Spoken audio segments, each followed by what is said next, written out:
வேற யாரும் மேல ஏறக்கூடாது. அற வாங்குவேன். ஏற்க அனுபவம் இருக்குல்ல. நான் ஏன் கட்டுப்பாடா நடந்துகிட்டேன் தெரியுமா தம்பி? நான் ஏன் கட்டுப்பாடா நடந்துகிட்டேன் தெரியுமா? நீங்க ஒருவர் கீழே விழுந்தாலும் 10-15 பேர் உயிர் போயிடும். பல இடங்கள்ல பத்திரிகைகள் படிக்கிற ஸ்டாம்பீடுல கோயில்ல அங்க 20 பேர் 30 பேர் இறந்துட்டாங்கன்னு. 50,000 பேர் வர இடத்துல ஒரு பையன் கீழே விழுந்தாலும் அடுத்தடுத்து மேல விடும் 10-20 பேர் உயிர் போயிடும். இது புரியாம பல பேரு வேடிக்கை பார்க்க உள்ள அந்த நீங்க ஓடுற டிராக்குக்குள்ள வந்தாங்க. எங்க சத்யா இவங்க எல்லாம் சொல்லி ஒண்ணு எடுபடல. அதெல்லாம் எடுபடாது. மிலிட்டரியில பரேடு வாங்குறப்ப பனிஷ் பண்ணாதான் ஒழுங்கா ஓடுவான். இவங்க எல்லாம் சொல்லி பார்த்தாங்க, கேட்கல. அதனாலதான் போய் 10-15 பேருக்கு அறை கொடுத்த உடனே எல்லாம் ஓடி பிளாட்ஃபார்ம் நின்னாங்க. இல்லன்னா உங்க உயிருக்கு ஆபத்து ஏற்பட்டிருக்கும்.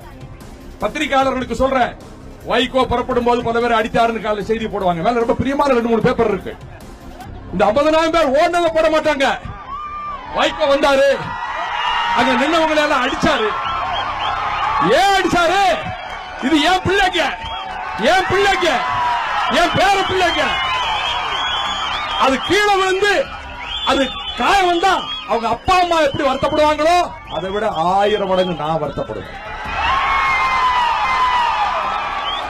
ரவி கீழே இறங்குறியா இல்லையா? உடம்பு பலமா இருக்குன்னு நினைக்கிறியா? தூக்கி வெளியே போட்டுருவேன்.